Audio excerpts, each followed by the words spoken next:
ಪ್ರಿಯ ವೀಕ್ಷಕರೇ, ಜಗತ್ತನ್ನೇ ಭಾವುಕರನ್ನಾಗಿಸಿದ ವರ್ನರ್ ಹರ್ಝೋಗ್ ಅವರ ಡಾಕ್ಯುಮೆಂಟರಿ ಚಿತ್ರದ ಮೂಲಕ ಜನಪ್ರಿಯವಾದ ಆ ಖಿನ್ನತೆಗೆ ಒಳಗಾದ ಪೆಂಗ್ವಿನ್ ಅಂದರೆ ಡಿಪ್ರೆಸ್ಡ್ ಪೆಂಗ್ವಿನ್ ಕತೆ ಅತ್ಯಂತ ಹೃದಯಸ್ಪರ್ಶಿಯಾದದ್ದು. ಇದು ಕೇವಲ ಪ್ರಾಣಿಯ ಕಥೆಯಲ್ಲ, ಬದುಕಿನ ದಾರಿ ತಪ್ಪಿದ ಪ್ರತಿ ಜೀವಿಯ ನೋವಿನ ಪ್ರತಿಬಿಂಬವಾಗಿದೆ. ಪ್ರಿಯ ಸ್ನೇಹಿತರೆ, ಪ್ರಕೃತಿಯಲ್ಲಿ ಒಂದು ನಿಯಮವಿದೆ. ಪ್ರತಿಯೊಂದು ಜೀವಿಯು ಬದುಕಲು ಹೋರಾಡುತ್ತದೆ. ಹಸಿವಾದಾಗ ಆಹಾರ ಹುಡುಕುತ್ತದೆ, ಅಪಾಯ ಬಂದಾಗ ಜೀವ ಉಳಿಸಿಕೊಳ್ಳಲು ಓಡುತ್ತದೆ.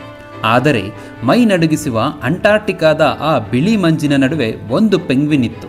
ಅದು ಬದುಕಲು ಬಯಸಲಿಲ್ಲ, ಅದು ಆಹಾರವನ್ನು ಬಯಸಲಿಲ್ಲ. ಎಲ್ಲರೂ ಸಮುದ್ರದ ಕಡೆಗೆ ಹೋಗುತ್ತಿದ್ದರೆ ಈ ಒಂದು ಪೆಂಗ್ವಿನ್ ಮಾತ್ರ ಎತ್ತರದ ಬೆಟ್ಟಗಳ ಕಡೆಗೆ ಹೆಜ್ಜೆ ಹಾಕಿತ್ತು. ಅಂದರೆ ಸಾವಿನ ಕಡೆಗೆ ಮೌನವಾಗಿ ಹೆಜ್ಜೆ ಹಾಕಿತ್ತು. ಈ ಪೆಂಗ್ವಿನ್ ಜಗತ್ತಿಗೆ ಹೇಳಿದ ಆ ಕಹಿ ಸತ್ಯವೇನು? ಬನ್ನಿ ಆ ನೋವಿನ ಕಥೆಯನ್ನು ಕೇಳೋಣ. ಅನಾಮಧೇಯ ಯೂಟ್ಯೂಬ್ ಚಾನಲ್ಗೆ ಮತ್ತೊಮ್ಮೆ ಸ್ವಾಗತ. ಪ್ರಿಯ ವೀಕ್ಷಕರೇ, ಈ ಡಾಕ್ಯುಮೆಂಟರಿ ರೆಕಾರ್ಡ್ ಆಗಿದ್ದು 2007ರಲ್ಲಿ. ಅಂಟಾರ್ಟಿಕಾದಲ್ಲಿ ಸಾವಿರಾರು ಪೆಂಗ್ವಿನ್ಗಳ ಗುಂಪಿರುತ್ತದೆ. ಇವೆಲ್ಲವೂ ಗುಂಪಾಗಿಯೇ ಸಮುದ್ರಕ್ಕೆ ಹೋಗಿ ಮೀನು ಹಿಡಿದು ಬದುಕುತ್ತವೆ. ಆದರೆ ಖ್ಯಾತ ಡಾಕ್ಯುಮೆಂಟರಿ ನಿರ್ಮಾಪಕರಾದ ವರ್ನರ್ ಹರ್ಝೋಗ್ ಅವರು ವಿಚಿತ್ರವೊಂದನ್ನು ಗಮನಿಸಿರುತ್ತಾರೆ. ಒಂದು ಪೆಂಗ್ವಿನ್ ಗುಂಪಿನಿಂದ ದೂರ ನಿಂತಿತ್ತು. ಅದು ಸಮುದ್ರದ ಕಡೆಗೆ ಮುಖ ಮಾಡಿರಲಿಲ್ಲ. ಬದಲಾಗಿ ಸುಮಾರು 70 ಕಿಲೋಮೀಟರ್ ದೂರದಲ್ಲಿರುವ ಬರೀ ಮಂಜುಗಡ್ಡೆ ತುಂಬಿರುವ ಬೆಟ್ಟಗಳ ಕಡೆಗೆ ದಿಟ್ಟಿಸಿ ನೋಡುತ್ತಿತ್ತು.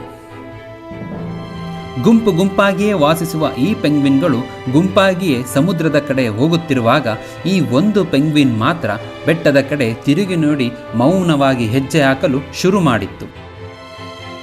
ಆ ಒಬ್ಬಂಟಿ ಪೆಂಗ್ವಿನಿಗೆ ತಿಳಿದಿತ್ತು, ಆ ಬೆಟ್ಟದಲ್ಲಿ ಯಾವುದೇ ಆಹಾರವಿರಲಿಲ್ಲ, ಯಾವುದೇ ಆಸರೆಯೂ ಇರಲಿಲ್ಲ. ಅಲ್ಲಿರುವುದು ಕೇವಲ ಮಾರಣಾಂತಿಕ ಚಳಿ ಮಾತ್ರ.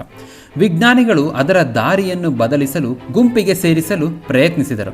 ಆದರೆ ಆ ಪೆಂಗ್ವಿನ್ ಯಾರಿಗೂ ಬಗ್ಗಲಿಲ್ಲ. ಅದು ಮತ್ತೆ ತಿರುಗಿ ಅದೇ ಬೆಟ್ಟಗಳ ಕಡೆಗೆ ನಡೆಯತೊಡಗಿತ್ತು. ತಾನು ಸಾಯುತ್ತೇನೆ ಎಂದು ತಿಳಿದಿದ್ದರೂ ಅದು ತನ್ನ ನಿರ್ಧಾರವನ್ನು ಬದಲಿಸಿರಲಿಲ್ಲ. ಬಹುಶಃ ಅದರ ಮನಸ್ಸಿನೊಳಗೆ ಅಂತಹದೊಂದು ಶೂನ್ಯ ಭಾವನೆ ಆವರಿಸಿತ್ತು. ವಿಜ್ಞಾನಿಗಳು ಈ ಮನಸ್ಥಿತಿಗೆ ಡಿಸ್ಓರಿಯೆಂಟೇಷನ್ ಎನ್ನುತ್ತಾರೆ, ಅಂದರೆ ದಾರಿ ತಪ್ಪುವುದು ಎನ್ನುತ್ತಾರೆ.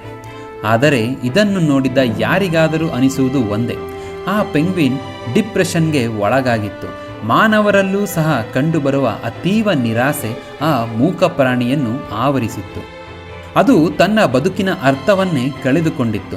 ಆ ಗುಂಪಿನ ಗದ್ದಲ, ಆ ಮೀನಿನ ರುಚಿ, ಆ ಬದುಕು ಯಾವುದು ಅದಕ್ಕೆ ಬೇಕಿರಲಿಲ್ಲ. ಅದು ಬಯಸಿದ್ದು ಕೇವಲ ಶಾಂತವಾದ ಅಂತ್ಯವನ್ನು ಮಾತ್ರ. ಪ್ರಿಯ ವೀಕ್ಷಕರೇ, ಈ ಕತೆ ಕೇಳುವಾಗ ನಮಗೆ ಅಳು ಬರಬಹುದು. ಆದರೆ ಈ ಪೆಂಗ್ವಿನ್ ಕತೆ ನಮಗೆ 2 ಅಂಶಗಳನ್ನು ನೀಡುತ್ತದೆ.